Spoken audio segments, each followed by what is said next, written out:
Last week, I, 30 female, was invited to a supposedly fancy party by my longtime boyfriend, Mark, 32.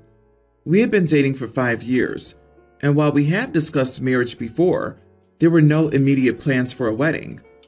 Excited about the event, I dressed in my best attire and arrived at the designated venue. As I entered the grand hall, I was completely shocked to see all of our family, friends, and acquaintances gathered, eagerly waiting. It turns out Mark had orchestrated an elaborate surprise wedding for us without my knowledge. Everyone erupted into applause as I stood there, shocked and overwhelmed. I just felt a mix of emotions. While I loved Mark and had dreamed of our future together, the idea of getting married without any prior discussion or consent felt like a breach of trust. So I pulled Mark aside and tried to express my concerns and reservations about the surprise wedding.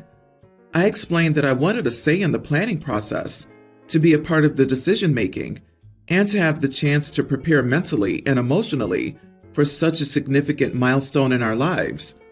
However, Mark dismissed my concerns, saying that he thought it would be a romantic gesture and that I would be thrilled. At that moment, I faced a difficult choice to go along with the surprise wedding, put on a smile despite feeling unsettled, or stand up for my autonomy and voice my true feelings. I ultimately made the decision not to proceed with the surprise wedding, much to the disappointment and confusion of our guest. Now I find myself at odds with Mark, our families, and even some of our friends who believe I overreacted and spoiled a beautiful moment. However, I firmly believe a marriage should be a joint decision with open communication and shared expectations. Everyone's excuse for this is I've always talked about marrying Mark. And again, the problem isn't marrying him. The problem is not having any say in my wedding. Mark thought I'd appreciate it because I've always spoken about how stressful planning a wedding must be. Yes, I think it's stressful, but I'd still like to plan one. After this whole ordeal, everyone asked if Mark and I were ending things, to which I replied no. I emphasized to them and Mark that I still wanted to marry him, and most feel like this is making me more of an idiot since I just wasted a perfectly fine wedding. So, am I the idiot for refusing to attend my own surprise wedding, even though it was intended as a romantic gesture? Edit. I love surprises. It's a thing everyone has known me to love. Mark knew that I wanted to marry him and said wedding planning was stressful, thought a surprise wedding would be perfect. A surprise engagement is bland because it will always be a surprise, but not a wedding, lol. He threw this wedding for the surprise, but explained how in a couple of days we could do a courthouse wedding to make it legal, and this was his only way to surprise me. I love spontaneity, but legal marriage or not, I wanted a say in my wedding. To choose the perfect date, to choose my bridesmaids, to pick out my cake. Again, due to these thoughts, everyone thinks I'm an idiot because I could have just gone along with the party and done a redo legal wedding.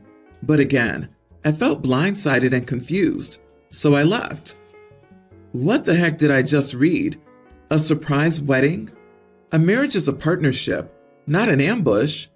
If he marries you without having to ask, what else would he do with the same excuse? Surprise! I got the new car we talked about. Oh, you wanted to choose the model? Have the full experience? Surprise! I got us a house. We talked so much about a new house for us and the kids. We still have kids, right? Surprise! I called your boss and quit your job for you. Enjoy being a stay-at-home mom to my kids. I exaggerate, but you get where I'm going. Make sure you keep control over your own life. I think the house and car are less egregious than a surprise wedding. I think if he showed up with an adopted child and said surprise, he could one-up himself here. I mean, what we shouldn't be doing right now is giving Mark ideas.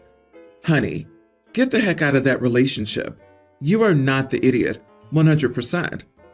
I did go to a surprise wedding once. It was great, and she loved it. But you know, they had already been married for 15 years, and it was an anniversary party that she had to organize to celebrate their 15 years. No license required. But a first wedding? And OP, Unless you told your partner you want a surprise wedding, it's ludicrous to expect you to agree to get married on the spot. I'd also ask all my family and friends if they knew about this. Who told this man that this was a good idea? So I, 45 male, have a son, Callum, teen, with my ex-wife, Amanda. We had an amicable divorce when Callum was 2, and so far we've been co-parenting quite well. Now, I could say a lot of things about Amanda's parenting, but the long and short of it is that she and her new husband catered their parenting style to their 2 younger kids together, tween female and pre-tween male. Because of this, he's decreased his time at their house since he got the choice and now spends every other weekend there. Around a month ago, Amanda and her husband made a reading rule for the kids. The pre-tween has to read 30 minutes a day, the tween has to read for an hour, and Callum has to read for 2 hours. I have no idea why they did this. I think it's because the youngest is falling behind in his reading level, and they wanted to keep things fair between the kids. I think that this is ridiculous, as Callum is a very smart kid already, and he needs that time for homework and relaxing, since he doesn't have that much free time. Amanda told me she expected me to enforce the reading rule when Callum was at my house. I told her that I would not. She said it was unfair to Callum's half-siblings, that he could just leave for my house and not follow the rule, while they had to follow it no matter what. I told her, tough luck. It's my house and I make the rules, not her. Now Callum's thinking about not staying with her anymore due to the increasing strictness of her and her husband's rules. She told me that it was all my fault, that he didn't want to be around her anymore because I was so lax with the rules. I'm pretty sure I'm in the right here, but I thought it might be a good idea to get some perspective. So, am I the idiot? Not the idiot. So, how many hours a day are she and her husband reading? They should lead by example, and being full-grown adults, they should be reading for 4 hours per day. To keep it fair. Requiring your kid to read 2 hours a day, on top of required textbook reading and assigned English class reading, seems like a good way to inspire dislike for the hobby. This is ridiculous. 2 hours of reading on top of potentially hours of homework? Every day? She's damaging her relationship with him and pushing him away, and that's sad, but on her. I get reading is great for the younger minds. It's a skill they need to develop. But if the youngest starts falling behind in math, will Callum have to do 2 hours of math worksheets to make things fair between them? Fairness isn't bringing everyone down or holding everyone back to the lowest performer's level. Blanket restrictions for the sake of one child is laziness and favoritism. My wife and I have 2 children, a toddler and a young grammar school-aged child. Our older child is on the autism spectrum. It goes without saying that this is a very stressful position, and neither of us gets very much of a break from this. My wife is a stay-at-home mom, and I have a full-time job. As happy as our children make us, it's not selfish for us to both desire breaks. We get them occasionally, but we made a deal to have 2 guaranteed breaks in a year, our birthdays and Mother and Father's Day. On those days, one parent takes the brunt of the burden so the other can get a day to relax. Since our youngest was about 2, we've practiced this. I've never failed to give my wife the day off she deserves. I'll schedule her a spa day or something she really wants to do and get her out of the house so she can relax while I'm on daddy duty. Then when she gets back, our kids give her gifts and cards, and we get a meal from her favorite place after they go to bed. My wife has been less consistent and doesn't really do as much as I do for her. The last year, she hasn't really done anything. I typically try not to hold it against her, as it is undoubtedly hard, but it does feel kind of unfair. I planned something for myself this Father's Day, as she didn't indicate doing something for me. I warned her a week in advance, and she said it was okay. This was until about 3 days ago. My wife's old boss's dad passed away. She was invited to the funeral by the boss, and she chose to attend the funeral, which was about 2 hours away. As a result, I had to cancel all of my plans and take care of the kids. She was supposed to be home at around 5 in the evening, but didn't arrive until about 10. The kids were already asleep, and my wife neglected to help them get even Father's Day cards for me. We got into a huge argument when she got back. I told her that I felt like she really dropped the ball on this and didn't give me a break like I usually do for her. She told me that she's home with the kids all day, just about every day, and I only have to help out after work. As far as she's concerned, I regularly get a break, and she doesn't. I told her work isn't a break, and that I was really looking forward to it today. She said that someone died, and I was being completely selfish to make it about me. I said that it was someone she didn't even know, who was the parent of someone she hadn't seen in over a year. I didn't think I was being selfish in asking her to prioritize my needs, just as a gesture as I do hers. She's been angry at me since, and we're not talking. Am I the idiot? Edit. She was not close to the father. From what I remember, she did have a good work relationship with her boss, but it's not like they were friends outside of work. You are the idiot. Nobody goes to a funeral for fun. Nobody would willingly choose a funeral to avoid Father's Day. It's a funeral. Everyone's focusing on the fact that it's her old boss's father, but clearly, she felt close enough to drive 4 hours to attend, which you felt was appropriate, and only got mad when she was late getting home. But you know what? It's a funeral, and she drove 2 hours to get there. It makes sense that she'd make the most of it. Funerals are special occasions that can't be rescheduled. I'm going against the grain here, not the idiot. Your wife could have easily gone to the funeral and come home at 5. Perhaps brought dinner, made baths in bed while you relaxed. She should have also helped the kids make and do something special for you. Old boss's dad? In my funeral book, that doesn't really justify leaving the family for an entire day, driving 4 hours and ignoring Father's Day. The funeral was just an excuse to get out of the house. You may have bigger issues than missing Father's Day. Tell your wife you would like a redo. Pick another Sunday for Father's Day.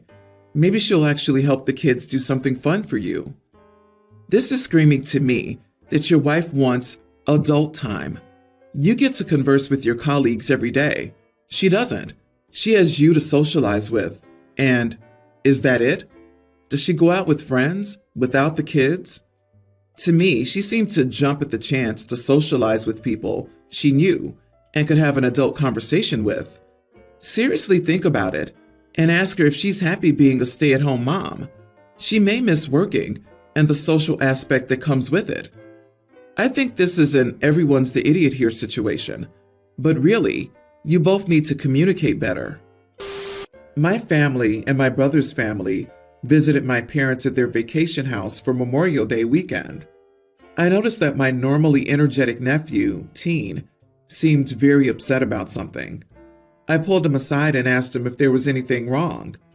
He told me that his parents promised to buy him the Lego Roman Colosseum. His nephew's a huge ancient history buff, if he did well in school. But when the package arrived, they said he should be a good brother and let his sister, Tween, help. My nephew told them that having his sister help was pointless, since she's completely nonverbal and has a habit of kicking things when upset. As a result, my nephew had his Lego set returned for talking back and being disrespectful. After we went back home, I asked my brother if what my nephew said was true.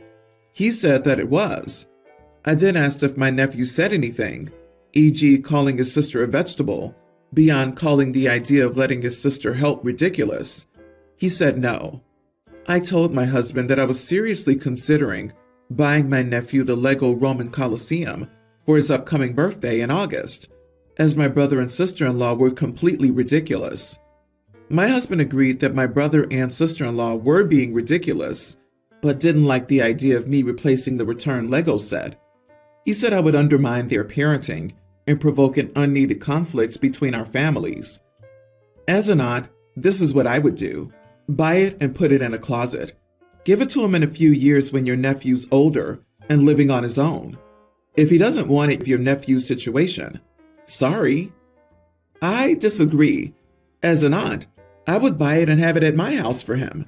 Invite him over for the weekend, just him, and have fun building it with him if he wants the help. I'm the aunt that has purchased extra gifts for my niece and nephew, because my brother and sister-in-law decided to let Santa be the parent and use the naughty list to try and control their very young kids. My niece was upset when I asked her if she was excited for Santa to come to her house, and she said he wasn't coming because she was on the naughty list.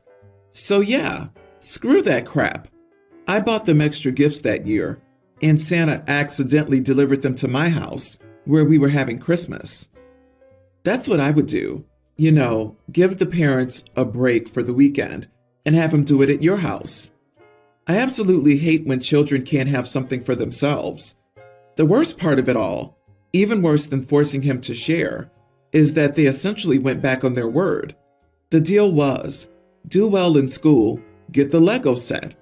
He accepted and delivered. They did not. Amending their agreement to include your sister or else was a jerk move, a bait and switch. The kid will learn that the parents' words and promises mean nothing. The kid may end up resenting the sister too. Originally, my family wasn't even invited to come, but my boyfriend thought he'd be nice and invited them. I wanted to go to my favorite Moroccan restaurant that does these amazing shared tagine dishes, and it was agreed upon. We decided to make reservations and go. The day my dad and youngest brother decided they didn't like the menu or it was too expensive for them to eat, there was a custom meal for them. I told my mom this was my birthday, and I looked forward to eating there for months, so they could bail if they wanted to. I'm going, and my boyfriend is going. My mom started complaining that we could pick something different for my birthday dinner. I said that's fine if they were willing to pay for my boyfriend, and I could still go to the Moroccan restaurant. My mom called me ungrateful for not accommodating my whole family on what was my birthday. I should have picked a normal restaurant, and this whole mess could have been avoided. I told my mom I didn't even want them there in the first place, but my boyfriend was being polite. My mom called me a selfish witch and refused to get me even a gift now. Am I the idiot for insisting on the food I want for my birthday? I should have picked a normal restaurant? There it is. I grew up in a family like this. I spent too many years of my life having Denny's for my birthday dinner to keep my grandparents happy. Now every year my husband and I get sushi, Indian, or Mediterranean. The spicier, the better. Not the idiot. Your family sucks. God forbid they suck it up for one meal to celebrate your birthday. Do you know what I do when I'm invited to a restaurant I don't like? I eat beforehand, then nibble on something inexpensive and drink water. I'm there for the people. That's what adults do. I'm sorry this is how things played out. How family can mess up even the best laid birthday plans is amazing. It's your birthday. Eat where you want. Your boyfriend was being nice to invite your family in the first place. He's a keeper. My mom called me a selfish witch and refused to even get me a gift now. And you think you're the idiot? She's just given you the greatest gift, the opportunity to not be a part of your life. And OP, if you're able to, I'd recommend taking it. Happy birthday, enjoy, and next year tell boyfriend, let's just do us.